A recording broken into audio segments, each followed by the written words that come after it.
Assalamualaikum warahmatullahi wabarakatuh. Kami dari kelas 10 IPA 4 SMA Negeri 1 Wuringranam Gresik. Di sini kami akan mempresentasikan hasil diskusi kami mengenai tugas blok materi PKN.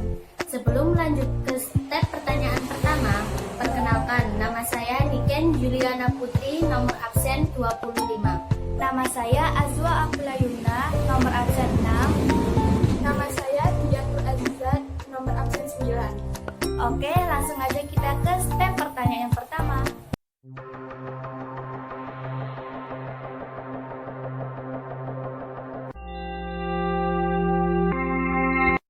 Yang pertama ada suku.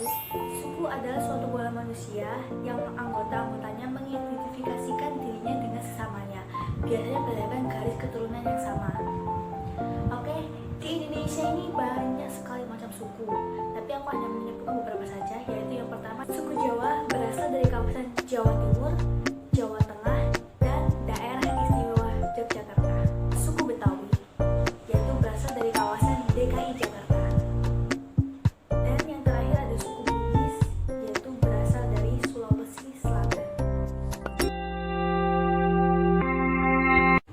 Yang kedua ada agama. Agama adalah sistem yang mengatur kepercayaan dan peribadahan kepada Tuhan Yang Maha Kuasa, serta tata kaidah yang berhubungan dengan budaya dan pandangan dunia yang menghubungkan manusia dengan tatanan kehidupan. Di Indonesia ini terkenal dengan 6 agamanya, yaitu yang pertama tentu saja agama Islam, berasal dari negara Mekah, Arab Saudi. Yang kedua ada agama Protestan yang muncul di wilayah Levant atau dikenal sebagai Palestina dan Israel. Yang ketiga ada agama Katolik yang berasal dari bangsa Portugis ke Maluku. Yang keempat ada agama Hindu yang berasal dari Bali. Yang kelima ada agama Buddha yang berasal dari India. Dan yang terakhir agama Konghucu berasal dari Tionghoa atau Cina. Yang ketiga ada ras. Ras adalah suatu sistem klasifikasi yang digunakan untuk mengkategorikan manusia dalam populasi atau kelompok besar dan berbeda melalui ciri fenotipe, asal-usul geografis, tampang jasmani, dan kesukuan yang terwarisi. Ada 4 macam ras di dunia ini, yaitu 1. Ras Mongoloid merupakan jenis ras dengan ciri kulit kuning. Adapun macam-macam ras Mongoloid, yaitu yang pertama ada American Mongoloid, meliputi bangsa Eskimo di Amerika Utara. Yang kedua ada Malayan Mongoloid, meliputi lingkup di kawasan Asia Tenggara. Dan yang terakhir Asiatic Mongoloid, yang meliputi kawasan Asia Utara. Yang kedua ada ras Negroid, yaitu jenis ras dengan ciri fisik kulit hitam. Adapun macam-macam ras Negroid, yaitu Afrika Negroid, meliputi wilayah di benua Afrika. Melanesian meliputi wilayah Papua, dan Negrito meliputi wilayah Afrika Tengah. Yang ketiga ada ras Kaukasoid yang merupakan ras dengan ciri berkulit putih. Nah, macam-macam ras Kaukasoid yaitu ada Nordik yang meliputi kawasan Eropa Utara, Mediterania meliputi wilayah di Laut Tengah, Alpina meliputi wilayah Eropa Tengah dan Eropa Timur, dan yang terakhir ada Indi berada di wilayah Asia Selatan. Dan yang keempat atau terakhir ada ras khusus, yaitu jenis ras yang tidak dapat diklasifikasikan.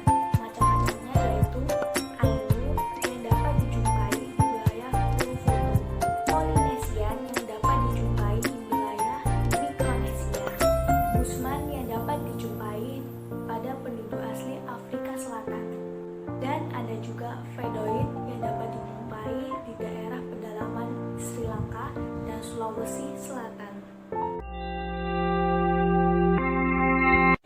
Keempat ada budaya. Budaya atau kebudayaan berasal dari bahasa Sanskerta, yaitu budaya, yang merupakan bentuk jamak dari budi yang diartikan dikaitkan dengan hal-hal yang berkaitan dengan budi dan akal manusia. Bentuk lain dari kata budaya adalah kultur, yang dalam bahasa Inggris yaitu kultur, dan dari bahasa Latin cultura. Ada banyak sekali macam-macam kebudayaan di Indonesia ini. Bahasa Indonesia, upacara adat ngaben di Bali, tarian piring dari Sumatera Barat, pakaian Belanga dari Kepulauan Riau, lampu ampar-ampar pisang dari Kalimantan Selatan, angklung asal dari Jawa Barat, rumah adat khas Aceh, krong bade, dan rencang dari Aceh.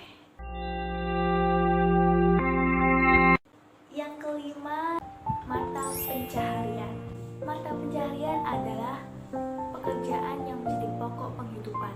Ada banyak macam-macam mata pencaharian di Indonesia ini. Aku akan sebutkan beberapa. Ada pertanian, perkebunan, industri, dan transportasi, juga jasa.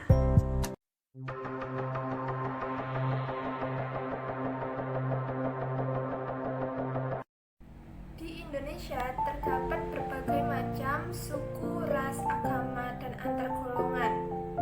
Dalam keberagaman ini, masyarakat diharuskan hidup harmonis dan mengutamakan toleransi supaya terhindar dari timbulnya konflik. Namun, terkadang permasalahan tidak dapat dihindari dikarenakan kurangnya komunikasi dan kurangnya toleransi.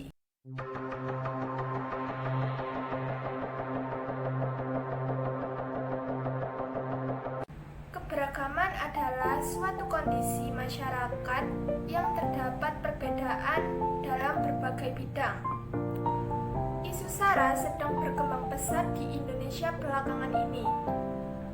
Alasannya karena multikulturalisme yang terdapat dalam masyarakat Indonesia. Keberagaman suku, ras, agama, dan antar golongan menjadi isu sensitif semenjak praktik politik identitas mulai digunakan dalam kampanye-kampanye. Keberagaman masyarakat Indonesia juga memiliki dampak positif dan negatifnya.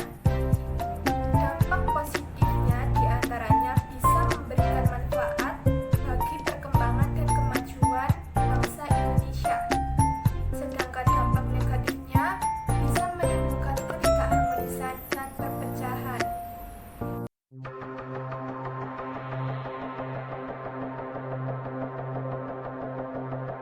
Konflik antar suku di Sampit yang terjadi pada tahun 2001. Penyebab konflik ini diduga akibat adanya suku Dayak yang dibantai oleh suku Madura yang menetap di sana.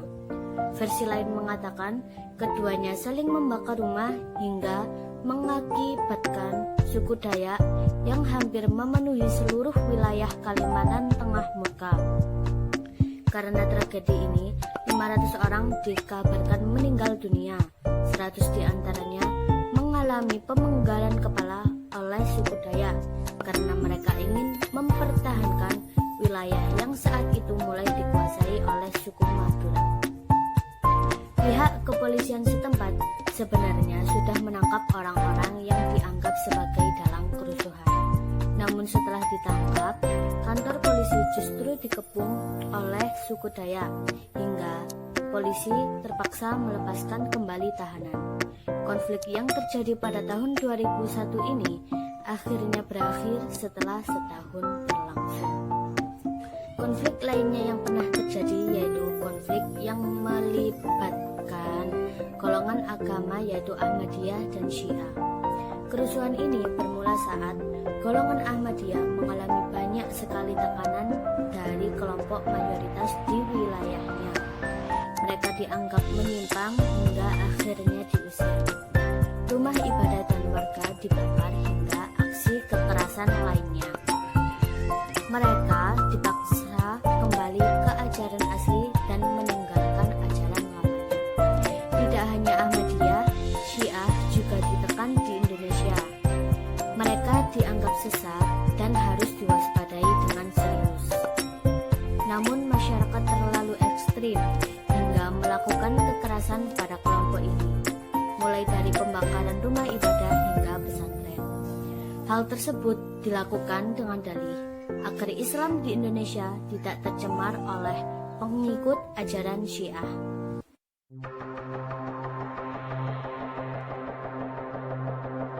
Yang pertama, langkah krusial yang harus segera dilakukan adalah mengusut tuntas semua pihak yang terlibat penyerangan terhadap kelompok Syiah.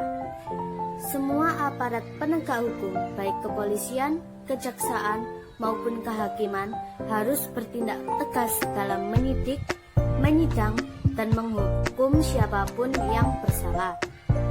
Tegakkan keadilan yang paripurna sesuai koridor hukum. Jangan sampai terpengaruh opini publik atau suara mayoritas.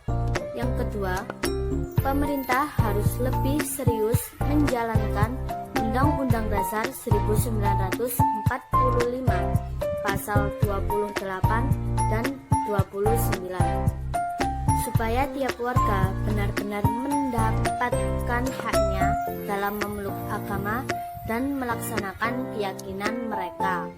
Pemerintah tidak boleh ragu untuk mengarahkan semua instrumen yang dimiliki demi tegaknya undang-undang ini. Yang ketiga, posisi strategis Indonesia ini harus dimanfaatkan semaksimal mungkin untuk memperbaiki hubungan kekerabatan di antara kedua belah pihak yang berseteru. Menyadarkan mereka bahwa pertikaian bukanlah satu cara untuk menyelesaikan masalah, tetapi merupakan awal bagi terciptanya masalah baru yang lebih besar.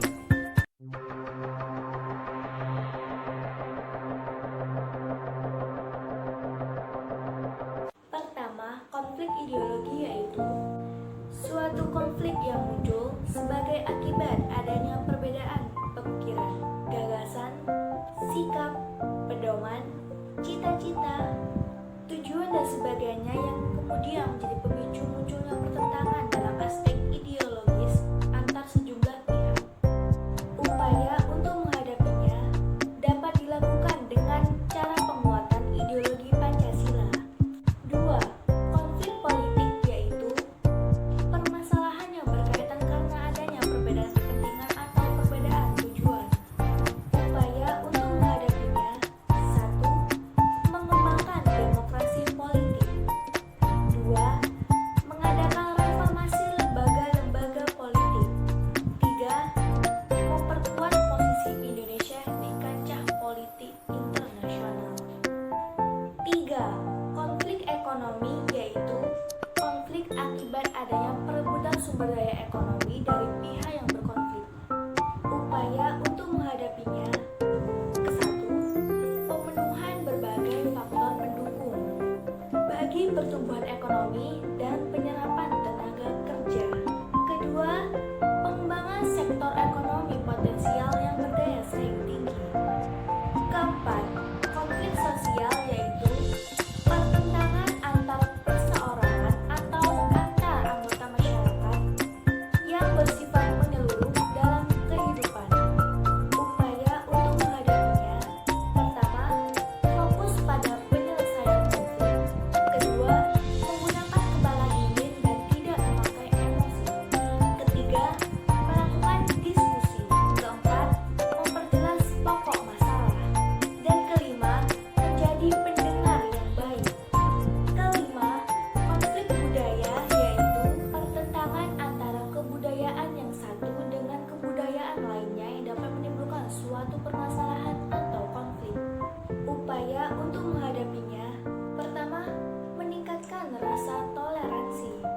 Kedua, menerapkan dalam hati bahwa perbedaan itu bukanlah suatu hal yang perlu dipermasalahkan. Ketiga, menghargai perbedaan budaya di Indonesia.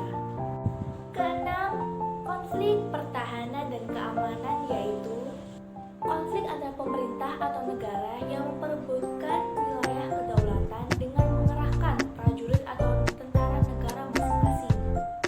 Upaya untuk menghadapinya dengan menggunakan pertahanan bersifat sementara yaitu kerakyatan, kesemestaan, dan kewilayahan. Demikianlah presentasi dari kami. Kurang lebihnya kami mohon maaf yang sebesar-besarnya dan harap maklum. Sekian, terima kasih. Wassalamualaikum warahmatullahi wabarakatuh.